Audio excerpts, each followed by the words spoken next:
Hey, everybody. Yep.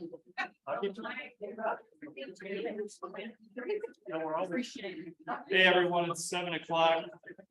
We've got a lot of ground to cover tonight, so if everybody could get seated, we'll get the meeting rolling here. I would appreciate it. Yeah.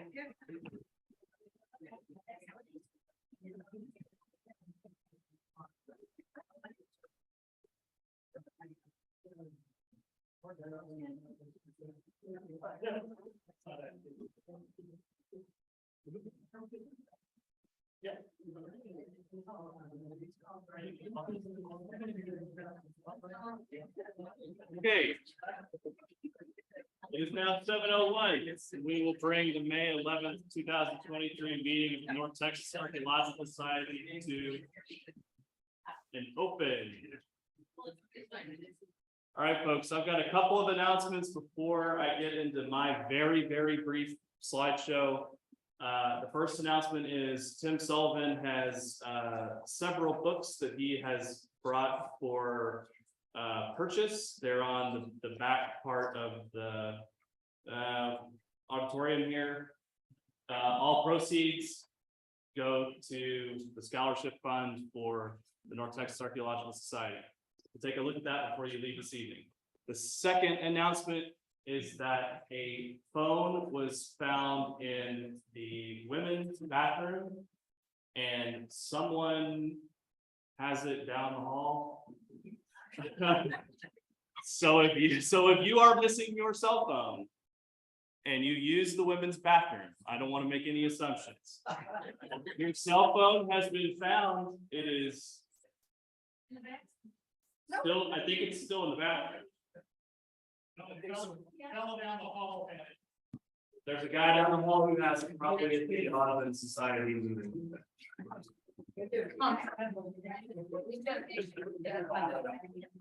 We'll see you in 10 minutes, Paula. Thank you. The third announcement before we get started is that you'll notice that other than the coffee machine, we've stopped doing snacks.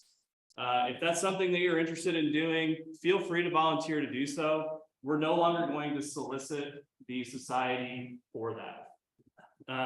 We may have them for special occasions, for instance, potentially for our speaker in November, but we're not going to solicit the society at meetings anymore. If you want to volunteer for snacks, you can let me or Steve know, and we'll happily say, yeah, bring them.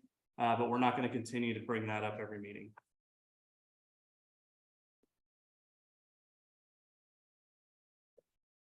Okay, my very brief general announcements are welcome to our new members. We welcome 5 new members in April. Just a reminder that NTAS memberships are free for students via the NTAS sponsored student membership.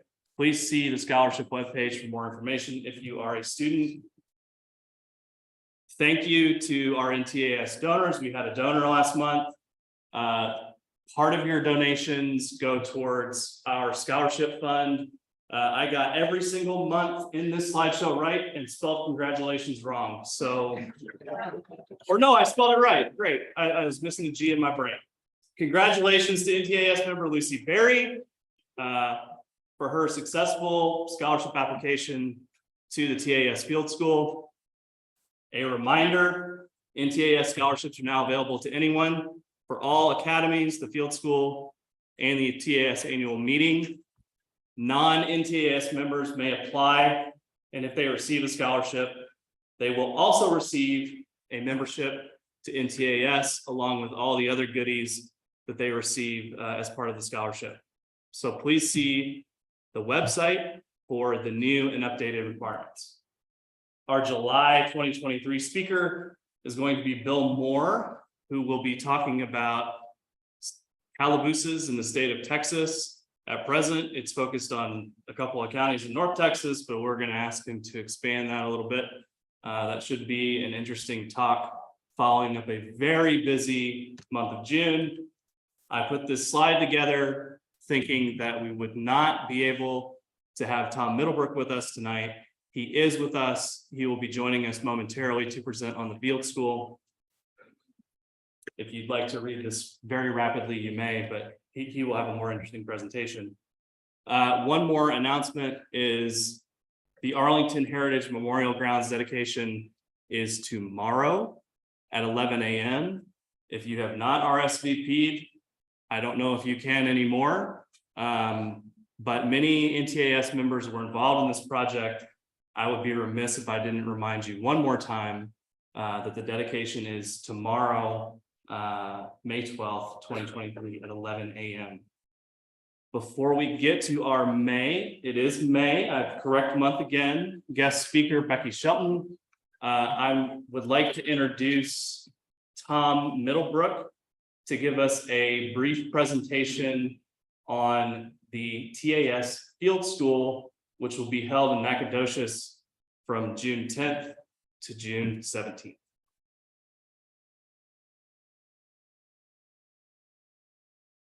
Can you see that? Yes, we can. Okay, good. And well, first of all, thank you for inviting me to give some comments and give some depth to next month's TAS Field School that will be held in Nacogdoches. It's really going to focus on the mission archaeology of Mission Concepcion, but it's in the larger context of the Haine village, which is the capital of the Tejas Indians, as it was referred to in 1721 by the Aguayo mission. It's very appropriate that Becky is talking tonight on the Stewards program, because this is largely a result of the last 12 years of research at this site and group of sites by stewards, many archaeological stewards, and a few professional archaeologists as well. Secondly, I really look forward to seeing you guys this summer in Nacogdoches. I first want to just talk about the significance of Mission Concepcion. It's the earliest known European site in East Texas. It's the oldest mission in Spanish Texas yet discovered. Spanish Texas is the southeastern half or 2/3 of the state. It was the first headquarters of long-term missions in East Texas. And it was at the village of the chief leader called the Cadi of the Hassine Caddo, and again referred to as the capital of the Tejas Indians. It's the only known residence of Angelina, who arguably was the first important woman in Texas history. She is the only woman to have rendered her name to a county in Texas. There are 254 counties. She's the only woman to have a county name for her. It's also the only place on earth that's really been dedicated to the honor of Maria de Agreda, the Lady in Blue, the Flying Nun. She's, I think, was kind of behind the blue bonnet, is some reference to this important woman. It's also the first location of Mission Concepcion that then moved briefly to Austin for less than a year, and then down to San Antonio, which is an important part of the San Antonio National Historic Park. And I think that building is the longest continuously operated church with continuous operation in the United States. And it also provides a new understanding of the El Camino Real de Tejas. This is the lands of the Hassine Caddo, a group of 11 affiliated Caddo groups. There were Spanish put missions in 4 of their larger towns, the Nachi and the Haine, the Nacogdoches, and the Lower Nasoni. Mission Nuestra Señora de la Purísima Concepción was right in the middle, and that's where we'll be working this year. This is an aerial photograph of the 4 sites that make up the mission complex. Right in the middle of this slide is the Gallant Falls site, which is the mission proper. A lot of work will be done there, but there are 2 sites to the north which we'll talk about, and then the Caddo site that the village of the Cadi was off to the west and southwest. This is a picture of Mission Concepcion. shortly after we cleared it of brush. It did not look like this when we found it, and it's almost looks like a park there, but it was quite covered, and we cleaned it up in 2010 to do our research. This is what the archaeology excavation typically looks like. It's fairly shallow. It's been depleted somewhat, and the clay can be as high as just 5 centimeters below surface, but at other places it's 20 centimeters below surface. So our units, which are going to be, according to Tamara, 2-meter by 2-meter units, will go down just to the clay, wherever that happens to be. But most cases it'll be between 10 and 20 centimeters, perhaps dug in one level, depending on the circumstances. Because of the shallowness of it, we, in our research and with consultations with numerous professional archaeologists, decided that we needed to have an aerial distribution of the key artifacts. So we did a detailed metal detection and noted within a centimeter of every piece of metal in this 60 by 60 meter unit. There was another 40 by 40 that we did. But as you can see, there are clusters of nails right in the center, which we think is the church building, a residential area to the northwest. And in that residential area, some of the evidence of that is that we had some domestic things, including a broken leg of a moltejete or a portion of a metate, wine bottles, and glass beads. This is what you'll see a lot of if you excavate this summer, and that is the Caddo pottery. And just over half of all the pottery will be brushed, but you'll also have engraved. Patent engraved is the quintessential Allen phase fine wares, but King, Spradley, Lindsay, and Mayhew rectilinear will also be found, among others. There should be in every unit at least 100 or more Caddo sherds, and perhaps as many as 80 lithics, including some tools. The local wares are petrified wood, quartzite, and creek sherds, but in the after 1700, a lot of imported Central Texas plants come in, often were used for tools. You may not find a ton of metal artifacts, but some will be. And the very first night of the field school, Tamara and I will give a talk, and we'll give much more detail about all the varieties of metals that have been found. I just wanted you to see some pictures of early 18th century firearms, Spanish and French firearms.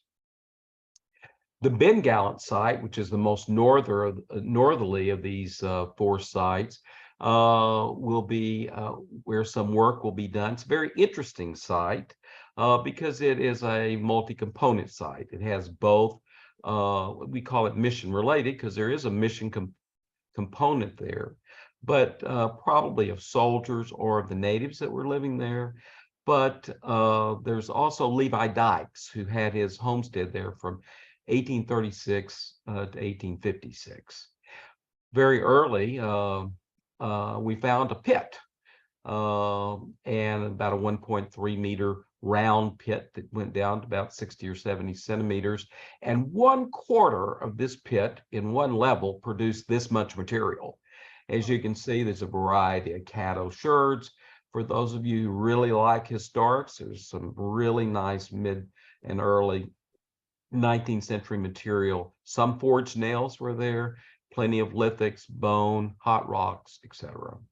Lots of post molds are going to be found at this site. There was a hearth that we've excavated, and if you can see it here, there is a pit. There's 2/3 of this pit left, by the way, but there are hot rocks in it, and this is an interesting type of feature. The Bell Gallant site is south of there. This is where the kids are going to be this year. By the way, this is a picture of Bell Gallant. She is our host this year, and I wanted you to see a picture of her. She's a very lovely lady. We did a lot of research at this site, as we've done magnetometry, by the way, on all these sites. And the magnetometer and our ground truthing has shown at least 2 structures, and the kids are probably going to work on this. We'll look at this one, this feature right here, because it's a hearth. We've just excavated there half of it, of the hearth, but 13 arrow points were found around this hearth, which is very unusual for cattle hearths. Interesting concept. So the plans for this summer is large block excavations, probably 2 by 2 meter units, and dig to 10 to 20 centimeter levels. But we'll also have substantial excavations in the cattle house at the Ben Gallant site and at the Bell Gallant site. The children's area will be in the Bell Gallant site, as I've said. Survey teams are going to be on properties that have recently been cleared of pine trees. There's one 707-acre tract that I believe we'll get to. The lab is going to be back at the primary main campground at the pavilion and barn. Camping will be at the school headquarters, the field school headquarters is going to be at the Nacogdoches County Exposition Center, which is on the west loop of Nacogdoches. You drive south 2 miles and get on Highway 21 and drive to Douglas, and then drive south and then southwest from there. The total drive of about 19 miles to the site from the campground. In the family, there are a lot of activities, and I'll show some of that. This is the exposition center. We won't necessarily be meeting in this big building, but rather in this pavilion barn 3. It's a 42-acre tract of land. There's a lot of camping spaces. There's some spots back up in here that'd be great for tents. There's 60 RV slots. There's a big open area for where I think some cells can be. The bathroom for showers in the afternoon will be available to us, and they are excellent. They'll be relative to some TAS field schools that I've been to. It's going to be like a spa. There are local things, including Lake Nacogdoches, which is just a few miles away. These are one of the minnows that were caught in that lake. You should expect that is the smallest fish you'll ever catch there, I think. Don't hold me to that. There's also Timber Falls Splash Kingdom in the afternoons. If you want to learn more information about Caddos and their history, and just kind of prepare yourself, a few things I want to comment you could pick up. This is what I refer most people to, is Seal Carter's great book on the Caddo Indians, Where We Came From, which integrates the modern Caddo perspective and archaeology. If you want to dig more into the history, these are 3 great books. Donald Chapman, Bill Foster's books, and that will really give you some background if you're interested in this. I would strongly recommend you go to Texas Beyond History, whose Caddo site, the Tejas Life and Times of the Caddo, is fabulous. And if you will dig deep into this site and click on every single link, you can come away in a couple of hours with a really robust understanding of the Caddo and their history, their artifacts, and their modern work. So I strongly encourage you to check out Texas Beyond History. If you want to know a little bit more about the detailed ethnohistory, these are 3 great books, particularly Swanton's book, Bolton's an older book. And if you want to look at the Caddo in a broader archaeological context, I would encourage you to pick up Tim Pertola's outstanding book, kind of review of all the Caddo.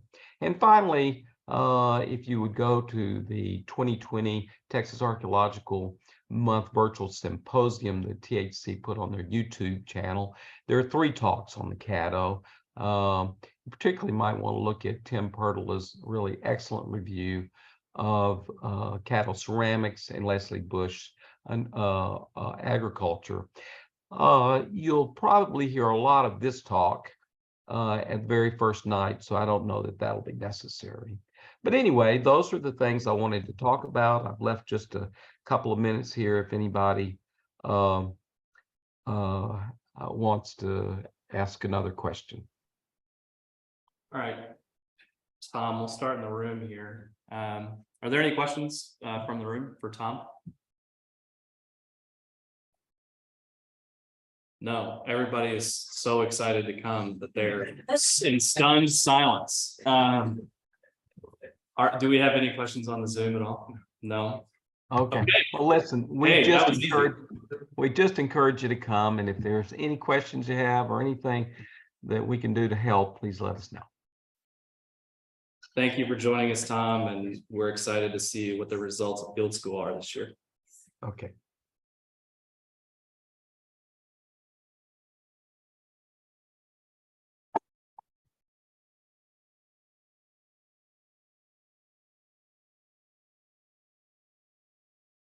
Everybody, bear with me a moment while I pull up Becky's PowerPoint.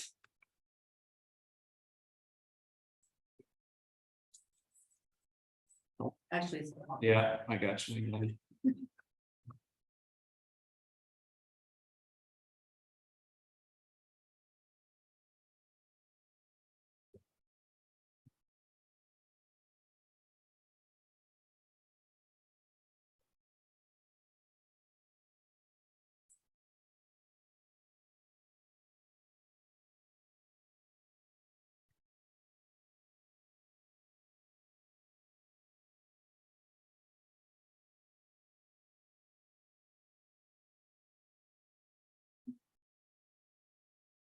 Right, everybody help me in welcoming Becky Shelton, who will be giving a presentation on the Texas Archeological Stewardship Network.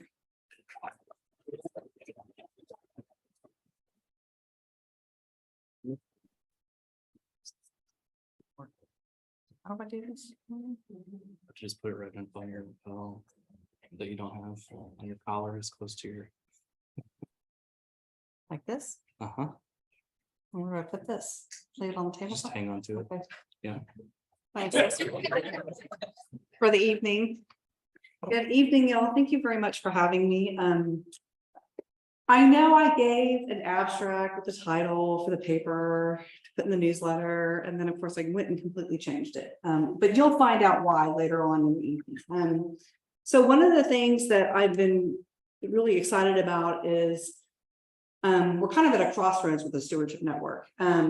So I know there's quite a few stewards in this group, and I'm not going to make you stand up and introduce yourselves, but just raise your hand. I see Glenn Osborne over there. I see Brett Williamson over here. I see Steve over here. Stewards are an integral part of our public archaeology program at the Texas Historical Commission. So let me go backwards, hence the title, Studying the Past to Steer a Course for the Future. I'm going to go backwards a little bit.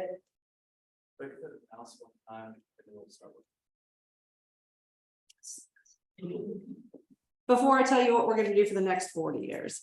The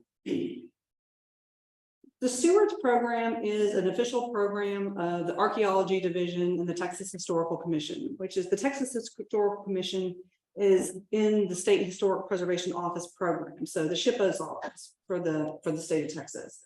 Our division is responsible for regulatory archaeology, public landowner assistance, and it goes on and on. But we've got a relatively small staff. You can see on the title of this slide is that the program started in 1984, which means next year is our 40th anniversary. Who are the stewards? If you haven't worked with the stewards, although I know North Texas is a really active group, so you probably have a lot of overlap with archaeological stewards in this region. Just a brief kind of description of their role. Remember, they're volunteers. But they're a select group of volunteers. They help with preservation, education, research, and provide our archaeologists in our program actually recommendations, subject matter experts, and they really help us, develop our programs and help the greater public. Some of the accolades that we've gotten over the years: Preserve America Award in 2010, Those cool logos are ones that we've had illustrated in-house. We hope that nobody tries to bling them up. We like the way they look because, you know, people are like, oh, you need a new logo. And we're like, no, we don't. That's our logo. There's currently about 130 stewards. That's a lot of really talented people helping us with our program. To date, our archives show that 248 people have served or are still serving with the program. One of the important numbers that really means a lot to us as the archaeology program is that their work their combined work, their hours, that they contribute, the number of people that they assist, is the equivalent of 10 full-time employees. And so when you look at our program, we have 7 regional archaeologists. We have 1 state archaeologist, and we have a couple of lead reviewers. And then we have 1 or 2 site archaeologists. Y'all know Sarah Chesney at San Felipe, but otherwise we don't have a large staff to help with the entire state of Texas. And so this program really was developed because of that. I'll talk more about the history stewards and the tribal steward program, but that's kind of the evolution of the program over the years. So facts that y'all probably know, but I'll just remind you, this is why it's really important, and this is what makes it really helpful for us in the state of Texas. 95% of the state of Texas is privately owned. So we as a state agency, we as the state archaeology program have no regulatory authority, really have no business on people's private land unless they invite us there. So the stewards, because they're private citizens helping private people, they're much more welcomed into those private properties to do archaeological investigations, help determine if something's significant, help to come up with protection measures. And we found over the years, very well recognized, that landowners would prefer to talk to non-state employees. There's a stigma for some reason. I haven't figured it out. Anyways, actually there's a backstory. We'll leave it at that. Parks and Wildlife did some land grabs back in the 70s, and I don't think it's ever gone over very well. Anyways, I digress. Our mission statement for the program is very specific. We seek to preserve, educate, and contribute to our knowledge of Texas archaeological and historic heritage. One of the things we've added to this, and we're in the development of really integrating that History Stewards program into the larger archaeology program, is we've got avocational volunteer archaeologists, but we also are integrating the help of public historians. And I know there's some archivists in this room. I know there's some historians in this room. When you do historic archaeology, you have to have both sides of the coin. So we're really excited to be able to grow that part of the program. But most of this mission statement has pretty much been the objective of our program for a good 20 years.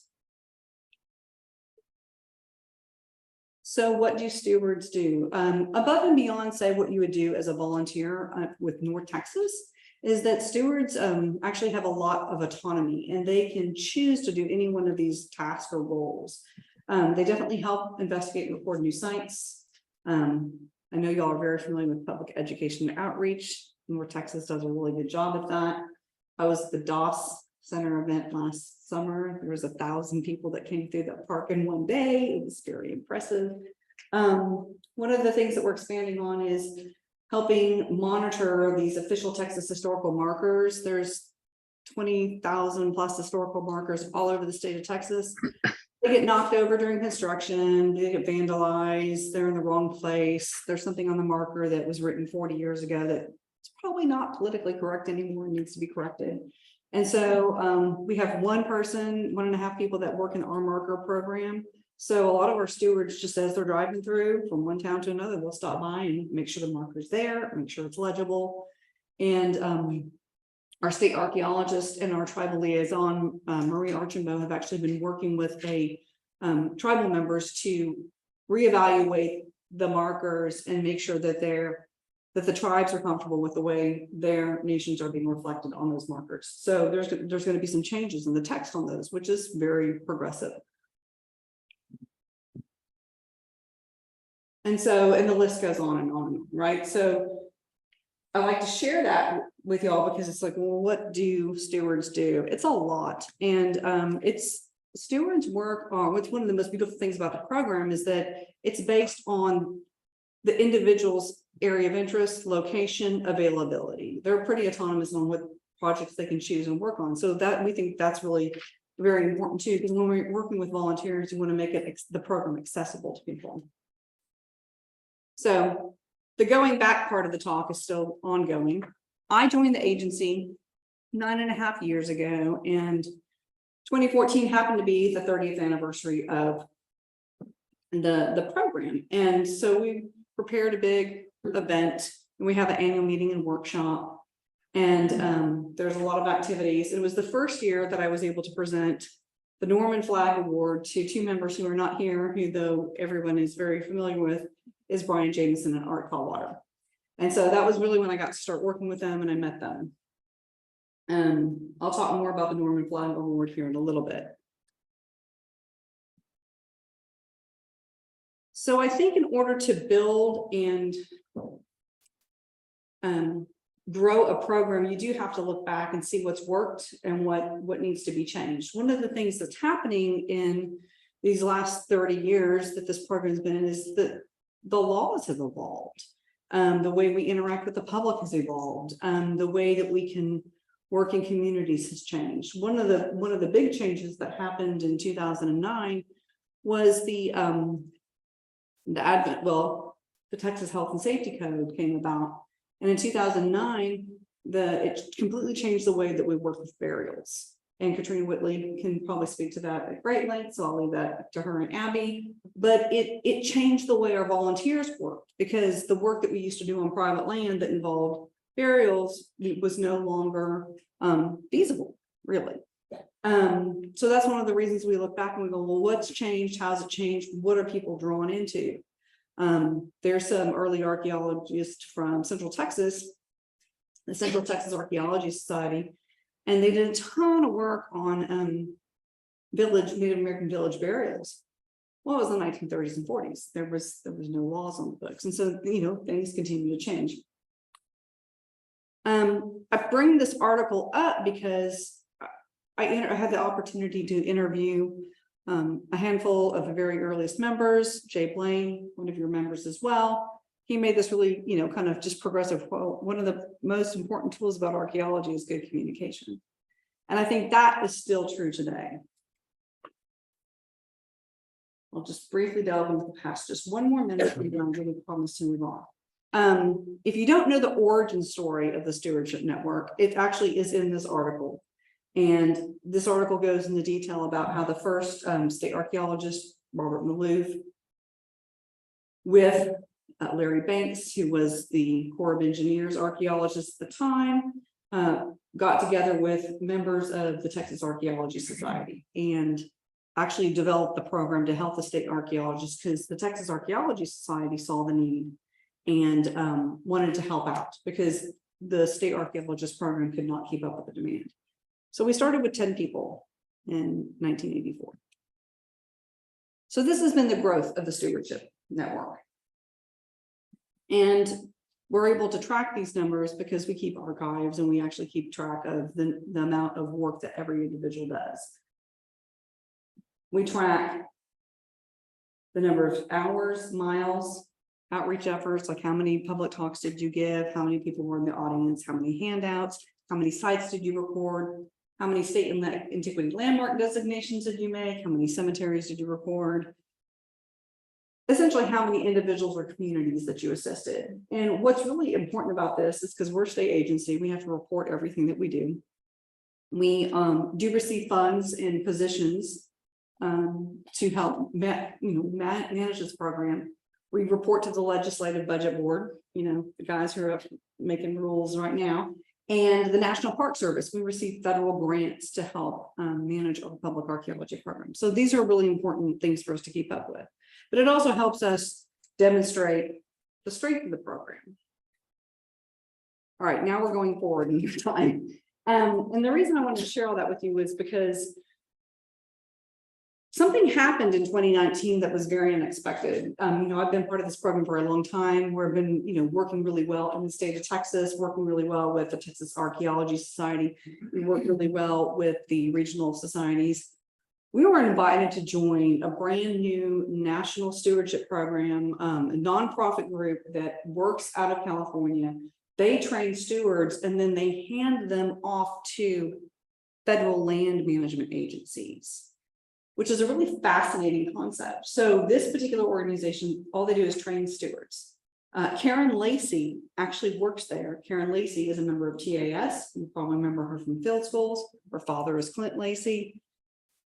So this is what they do. And so they actually started this program in 2019 and they reached out to us because they're like, hey, Texas has a really long history. You have a really strong program. Let's collaborate and learn together. And so we started doing these planning meetings on a monthly basis. And we were really excited. We were going to have a big in-person meeting in 2020 in Las Vegas. So that fell through. But we continue to meet together on a monthly basis to share ideas. Like, how is your program structured? Who runs it? Is it run out of the history program? Is it run out of the SHPO office? Is it run out of the university? Who's in charge of these programs? And we come to find out that every single state does it a little bit differently. And you'll notice the website, which is about, that's the website right now. It's called Site Stewardship. Texas is unusual because our primary audience are private landowners, right? So it's not really necessary sites. There's a million other things. We look at collections. We don't just steward one site. We steward, an entire ranch, a community. Site stewardship comes out of the BLM, the Park Service, the Forest Service. Their volunteers are trained to monitor 1 or 2 sites at a time. They record it and they have to visit it twice a year. They come back with pictures, they report vandalism, so they're monitoring literally a site. And so Brad, y'all know Brad Jones, he looks at the name of this and he's like, we have to drop the whole site thing because that's not us at all. And I said, well, it's a national organization, let's just give it a break. Continuing to move forward. Did I skip a slide? No, I didn't. Sorry. So some of the things that came out of the conversation were, after meeting for several years and, planning, we actually held, I'll go back. We had 2 online meetings. One of these workshops, I think it was the 2021, was recorded and is still available on the website. So there was presentations from the steward coordinators, like the position I serve, and then the volunteers themselves. So you get a perspective of both the coordinators and the actual volunteers. And that's how these collaborative discussions have been all along. We invite the volunteers to always be part of the conversation because their reflection of what the program could do to grow has been very insightful for us.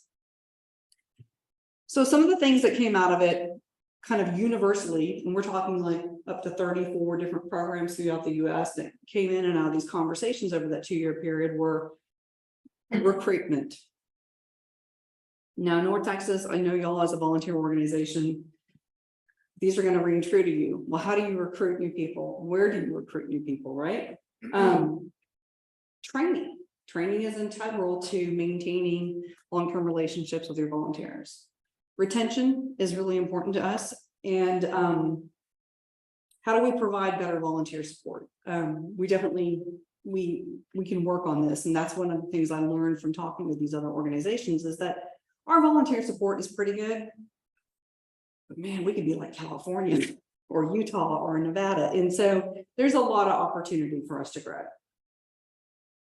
Sources of funding, I won't go into this very far because this is kind of difficult for us as a state agency. We can't actually solicit money. The Friends of the Texas Historical Commission can raise money for us, but some of these other states can actually get funding. And as a state agency, we can apply for federal grants, like the National Park Service has training grants for volunteers. So we're going to look into some of that as well.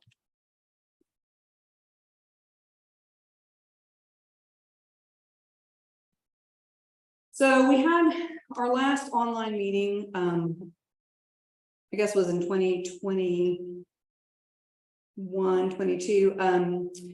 One of the integral members of the meetings who showed up every single time is a gentleman named Johnny Pollan. He was a member of the Stewards network for over 30 years.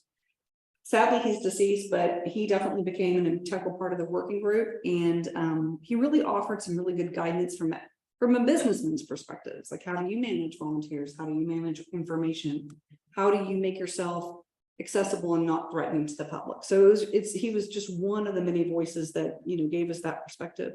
Because when you get a bunch of archaeologists in the room talking about archaeology, sometimes you forget that there's other people that have other perspectives on the world. Just throwing that out there. So since the response was so positive, since we had 34 plus organizations, since our online meetings, those workshops that we held, you know, had over 100 attendees, we went ahead and went for the big stuff. We wanted to talk about this on a national level. So two of the women who really started this, Sarah Miller with the Florida Public Archeology Network, and Samantha Rubinson, who is in the SHPO office in Nevada. She's their stewardship coordinator, basically put together a symposium to be held at the SAAs. And we were talking about public archaeology and how do we reach volunteers and how do we use, I say use, but how do we really, you know, collaborate with volunteers in order to make archaeology more accessible and better understood to all public. And Samantha took on the colossal task of actually interviewing all us steward coordinators over that coming year. And she compiled all this information, which is going to be made available in some publications that I'll reference here in a minute. So she presented kind of a summary of her results, comparing the programs, how they're structured, how they're funded, how they're, you know, what agencies or organizations they're housed out of. So I learned some things about Texas that I did not know, which I kind of thought I knew, but apparently I don't know the program as well as I thought. So Texas is the oldest stewardship program for archaeology in the United States. You can see that when you look at the graph on the right-hand side, we've been here for 38 years. Remember, she did these interviews a year ago, so we're at 39, next year's 40. But Texas is unique. Of all the programs that they spoke to, we are the main one that actually works with landowners versus working with the federal agencies that I talked about. Arkansas had a program. Arkansas is primarily privately owned. Their program fizzled. We think it was leadership and management change. Arkansas has a new state archaeologist, and she actually was part of this panel, and she's part of the conversation, and she's looking for ways to reintegrate that program, because Arkansas has so much amazing archaeology to protect and preserve and understand, but it's mostly on private lands. Some of it's on parkland. What was interesting from just, and this is like one slide out of 20, and I'll tell you where you can find the rest of the information later. Overall, our program is seen as a role model because one, it's one of the oldest, but she also noticed that the two oldest and strongest ones in continuity are ones that are run out of SHPO offices. She theorized that it's probably because of the connections in governmental funding. I do think it is critical that one of the reasons the Stewards program in Texas is so strong is because we have the state agency underwriting us and saying we support this and we believe in this, but we also have a lot of buy-in from our preservation partners, Texas Archeological Society, the Council of Texas Archaeologists. They believe in the program and they know the strength of it and they know the credibility of the volunteers that are involved. So despite all of this good stuff that we found out about our program, we know that times were changing, and we know that we've got to innovate and change, you know, be more accessible, be more broad-based in order to continue to be successful. And so out of these conversations with this national group and internally, we've come up with some goals to help us with our growth, adaptation, and coming up with some more innovative ways to work. Yes, there's another picture of me in these slides. I normally don't have all these pictures of me, but I had the opportunity in 2018 to sit down with a group of volunteers. Two of them were stewards at the time. Now 4 of them are. We talked about we need to broaden our skill sets. Yes, we're called the Texas Archeological Stewardship Network. When you're doing work on a historic site, who do you need? You need archivists, you need historians, you need people who understand how to read deeds, the metes and bounds of those maps. Who can conduct oral histories? I know there's a handful of people in here that have done it, and they've done it well. You're archaeologists, right? So these are skill sets that translate really well into the work that we do. Obviously that's me on the left. The other members of this group, this kind of pioneer group or pilot group, is Steve Soller, Bob Ward. If you don't know Bob, you need to get to know him. He's the chair of the Travis County Historical Commission. He does a ton of work identifying freedmen colonies in Central Texas, working with descendant communities to map and record. He finds cemeteries, and the number of just people that he has reached through these investigations, it's pretty phenomenal. Now, he does this with the other members of the CHC. He doesn't do it all by himself. Dan Utley has a, short resume. He used to work with the Texas Historical Commission, he served on the Antiquities Advisory Board. He was a professor, he taught oral histories here in Texas. He's retired. He's actually acting as one of the new advisory members for this history program. Richard Denny is also with the county, Travis County Historical Commission. Barry Hutchinson was with the Historical Commission there. Morris Jackson, y'all know well. I know that he works very closely on projects with Tom Middlebrook. Lanny Otteson, whose work I'm going to highlight here at the end of the talk. And of course, Bob Brinkman. He's the History Programs Division. He's the marker guy. So he's one of the ones that kept pushing on our leadership to say, hey, we need to formalize this program. Now, not all the individuals in the slide ended up being part of the program, but they expressed enough interest and got enough kind of momentum so that we could actually formalize it. Of course, remember this is 2018. We took off a couple of years, and then we got back to it in 2021. And I'll highlight that here in a bit. So this is another publication I encourage you to look at. This is on our website. I think Jimmy's been sharing this far and wide. We started our newsletter up again, and there's a couple of sections in here about the history, the goals of the history stewardship program, who initiated it, and where we're going with it.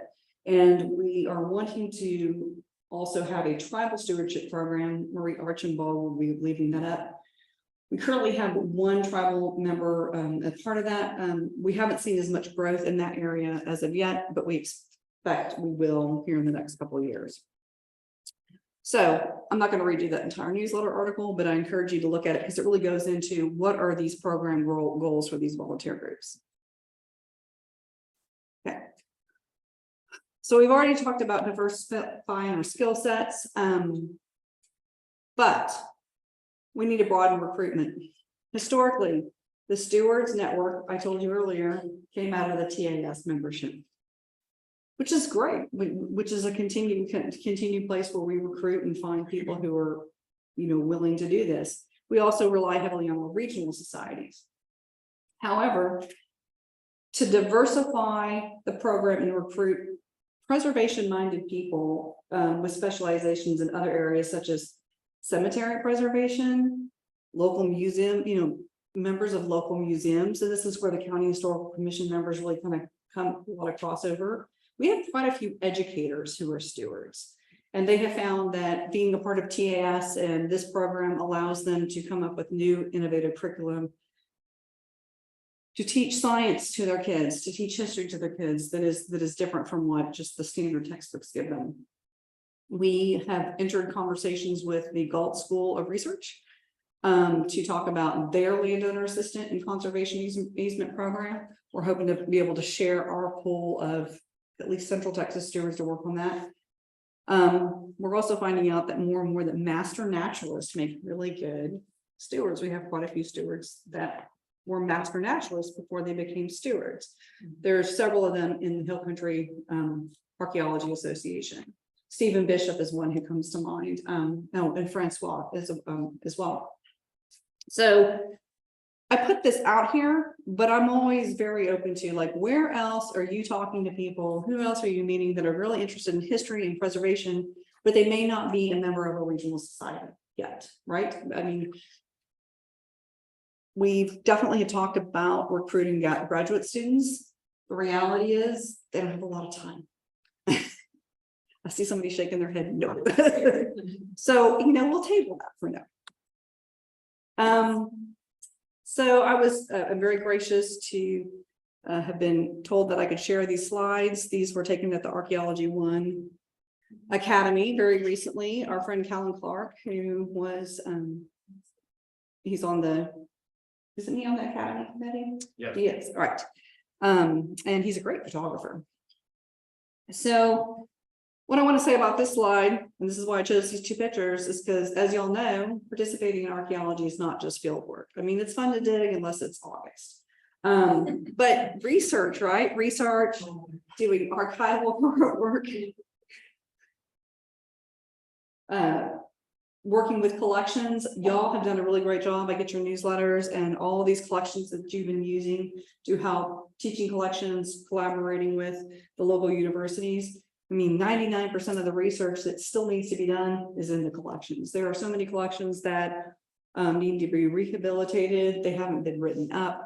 There's just some fantastic material just hanging out in our repositories. Public education and outreach is a lot of fun because you can do show and tell, you can talk about artifacts, you can talk about how to do it, but then you don't have to spend 8 hours, carrying buckets to a screen. So, there's a lot of opportunity here.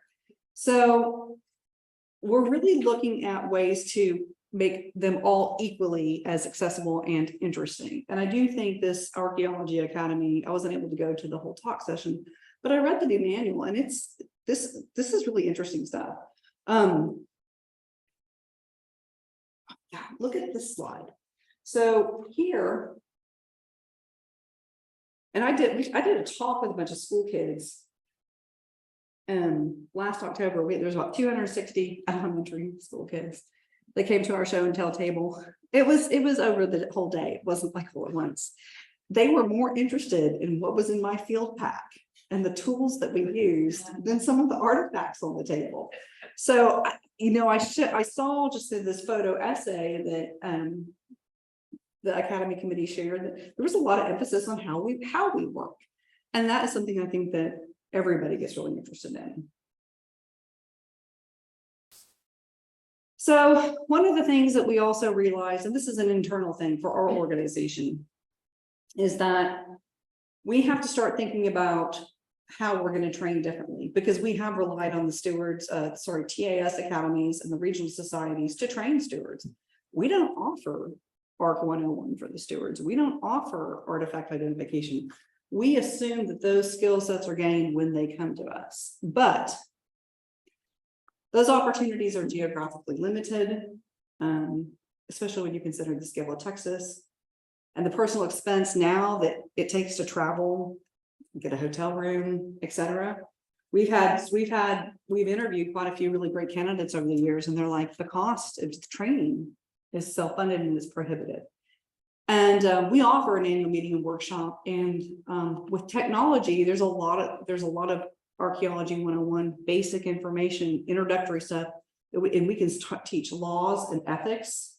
You can teach all of that online, and so we're starting to work on modules on how to do that. We can teach deed research online. We can teach archival research online. That's on us. Like I said, the regional societies are doing a really phenomenal job. Our fourth goal is retention. So our program is almost 40 years old. So do the math.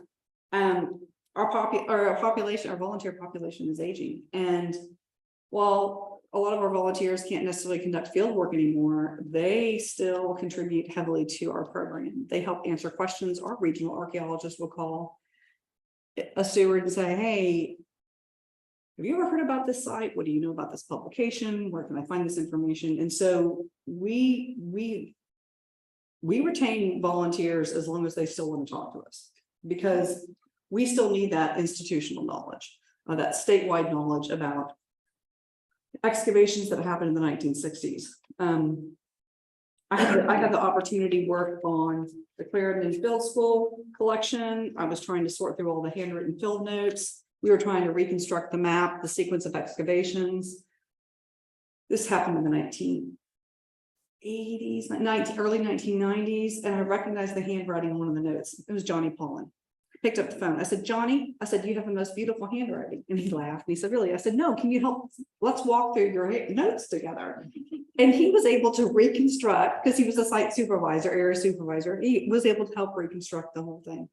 And so by interviewing people that had actually worked at that site in the 1990s, going through their notes, fact checking, we were able to reconstruct the excavations. And now a graduate student at Texas Tech will be finishing that project. All right, what can we expect for the next 40 years?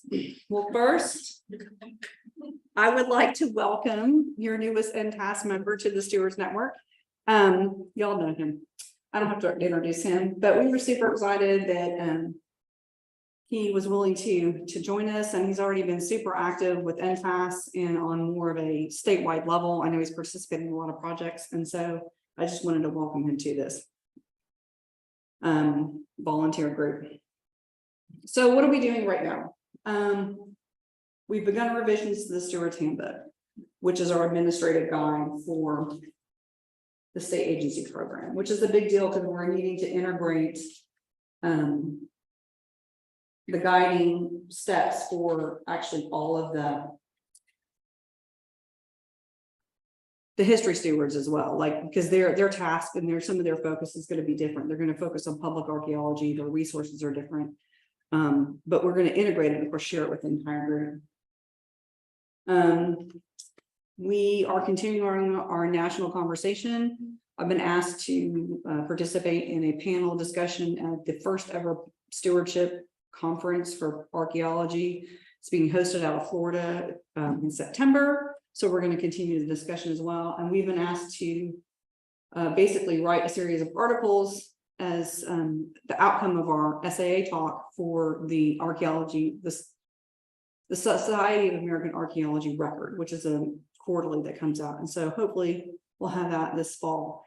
And that will be more readily available. And then everyone who gets their hands on that record will be able to see the depth of the research, the comparison of the program, the successes and failures. And like I said, I mean, we've had some case studies of programs that just fizzled. And a lot of it is we need support. We need institutional support, and we do need funding, because funding equals training. And, like I said, we've relied very heavily on some sources, but we need to count on others. Okay. I know I'm running out of time. I just want to talk briefly about just 3 case studies. Okay, 3 case studies in the last couple of years that really stand out to me, because it just shows you it doesn't matter what your professional work is. If you are interested in history, geology, archaeology, and many of the other things, what an independent, passionate volunteer can bring to the table. So the summary is this first time use of criminal mischief law was applied on a case in private land.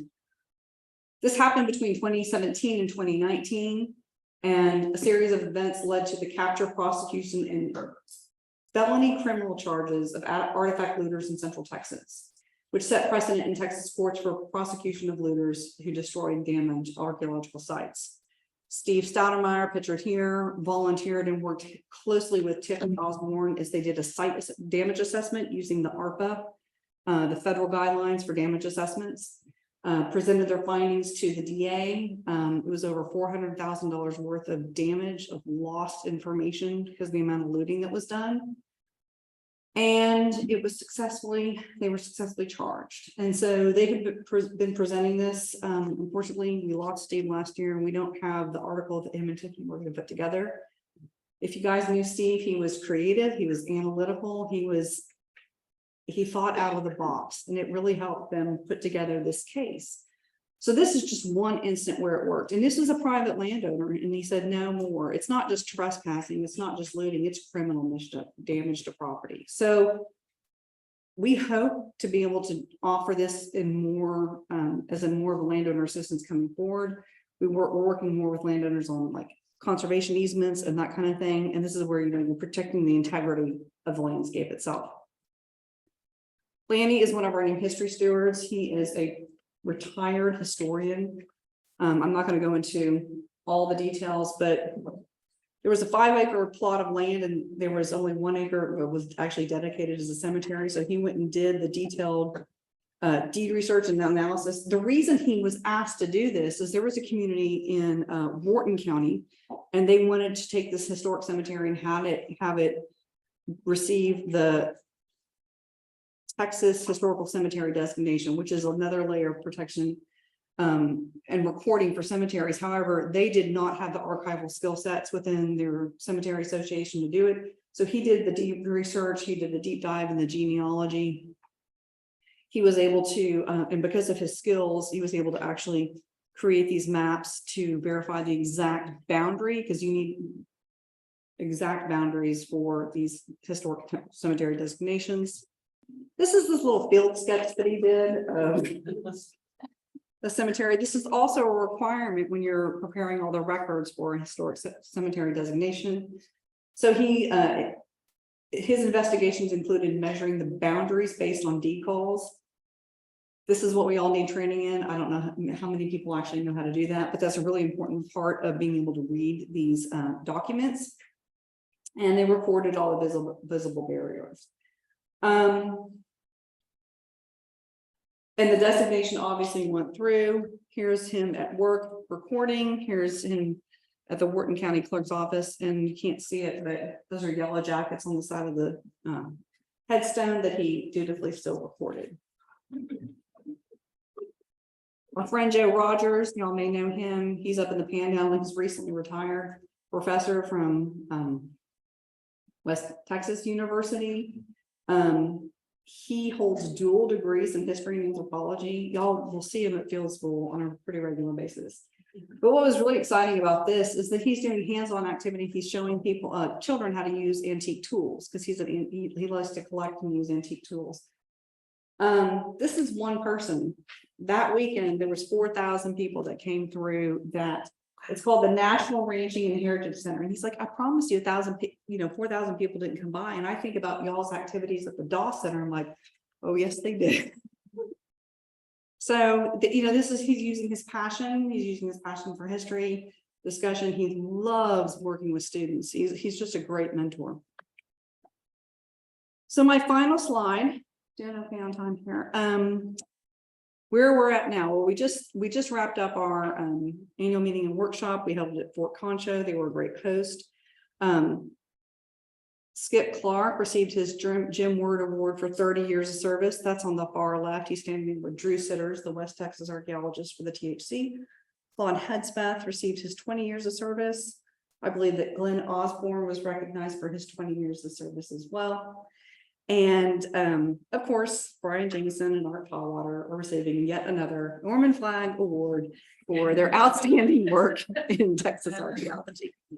So I know that's a whirlwind of where we've been and where we're going, but I think it's really important for us to stop and reflect on how we got where we're at and where we need to go, because I'm encouraged on knowing at a national level how widely praised our program is. And I'm nervous about the future because times are changing. And I have, I think, a few minutes for questions. I know you'll manage the chat, and anybody in the room have any questions about the program, what we do? Becky's usurping my role here. My one important task. Are there any questions in the room? Abby. Like, what was your biggest takeaway from the SAA, everybody getting together in that chat? We're not thinking big enough at a state level. I think that we do things that because they work, and this is how things, when you work with volunteers, one, it's critical that you take really good care of your volunteers, and I think we do a pretty good job of that. Are we offering them enough opportunities and training? I think we fall a little short when it comes to a national level, but once again, I think we treat our volunteers pretty fairly. We're very responsive.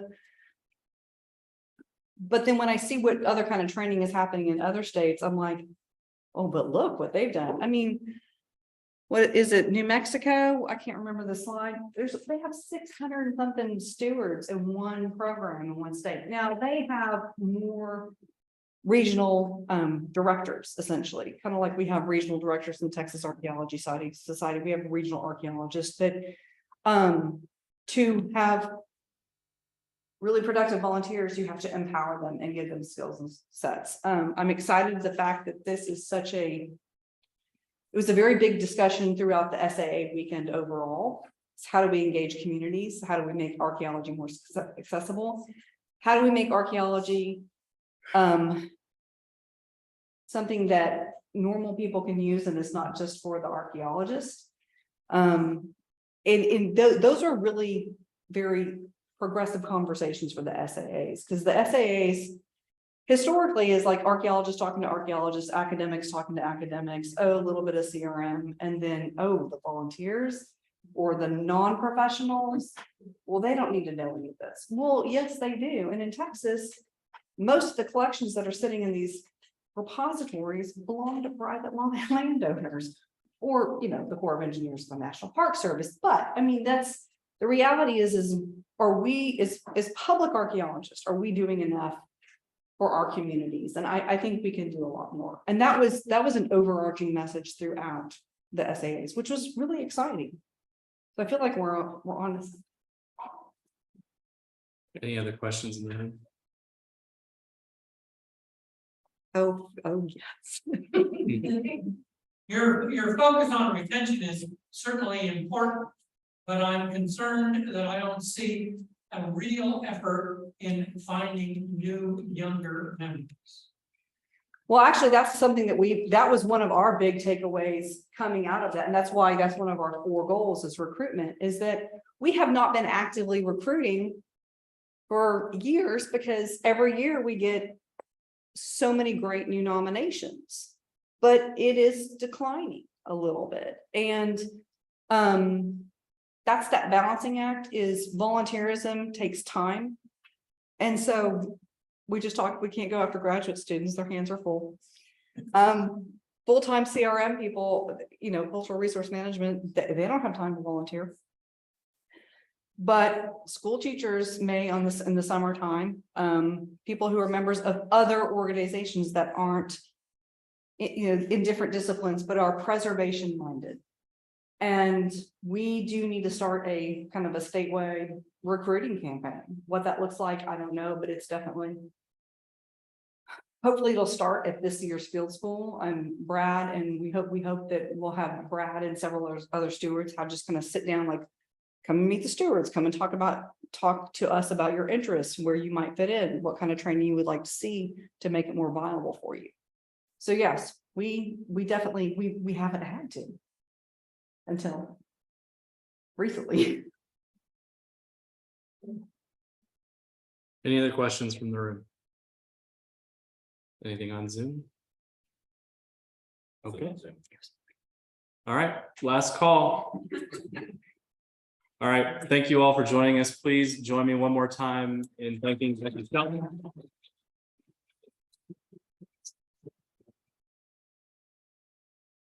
And with that, I will bring the May 11th meeting to a close. A reminder, we will not be meeting in June because everybody will be excavating and eating crawfish in Nacogdoches.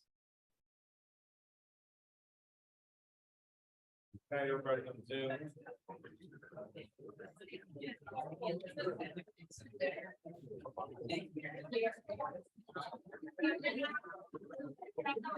Great meeting.